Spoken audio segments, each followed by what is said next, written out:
السلام عليكم ورحمة الله تعالى وبركاته. مرحبا بكم في كوزينات مونيا. اليوم ان شاء الله غادي نديرو طاجين كويرات السرجيل.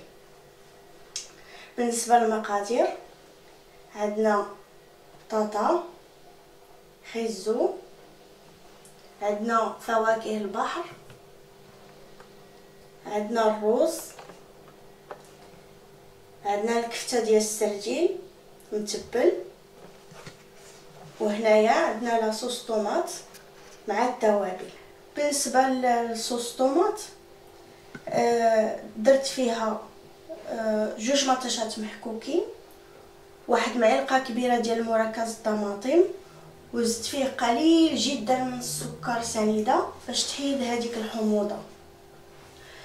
اما بالنسبه للتوابل درت التحميره، الكمون، الخرقوم، البزار، الملح والثوم بودره، القزبر والمدنوس، عسل الحامض وزيت الزيتون.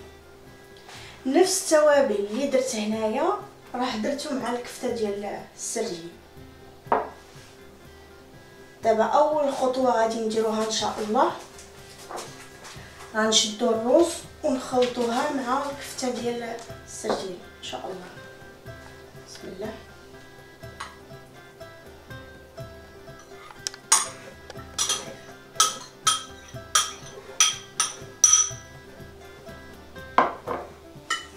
خلطوا على مصر مزيان.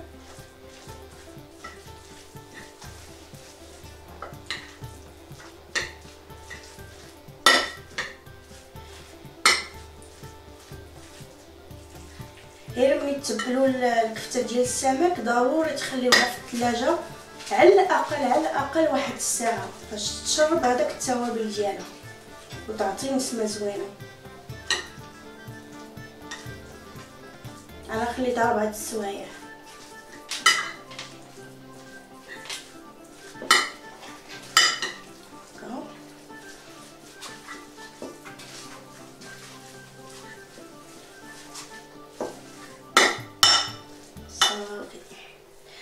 قبل ما نشكل الكويرات غادي نمزج هاد العناصر اللي عندي هنايا مزيان.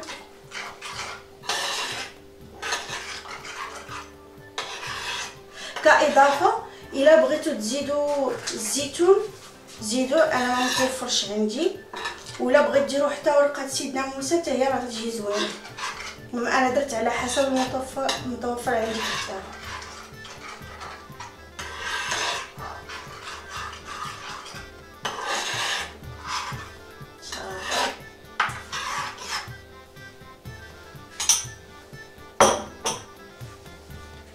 عندي هنايا الماء بارد، ما بغيتش ندير الزيت الصراحه لانه هنا اصلا فيها الزيت، داكشي علاش هنايا درت الماء بارد باش ما يتلصقش ليا الكفته في يدياتي. بسم الله.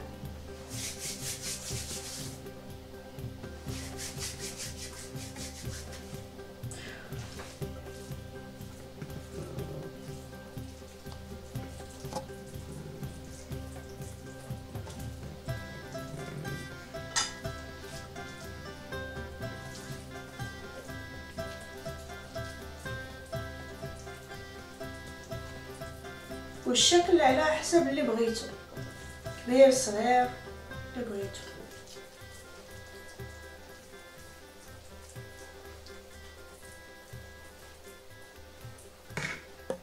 قبل ما نكمل الكويرات غندير هنايا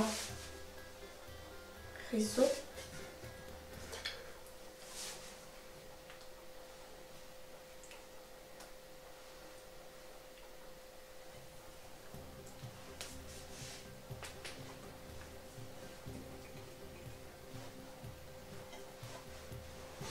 صافي. دابا نبدا نحط الكويرات ديالي هنا في الطاجين.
نزيدو دابا البطاطا.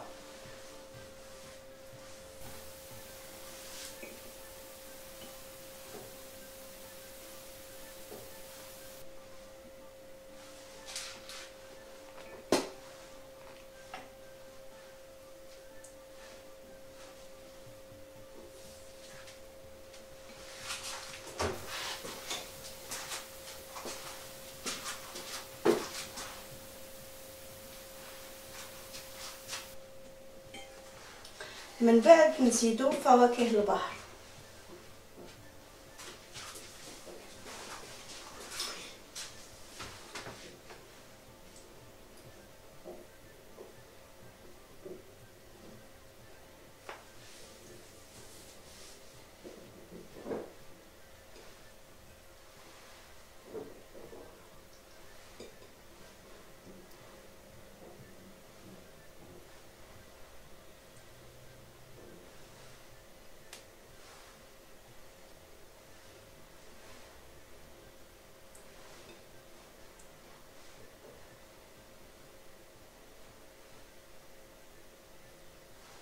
هذا هو الشكل النهائي ديال الطاجين ديالنا من بعد ما زيناه بالخضره والفواكه البحر. دابا غادي نوضعوا الطاجين ديالنا على نار مهيله بزاف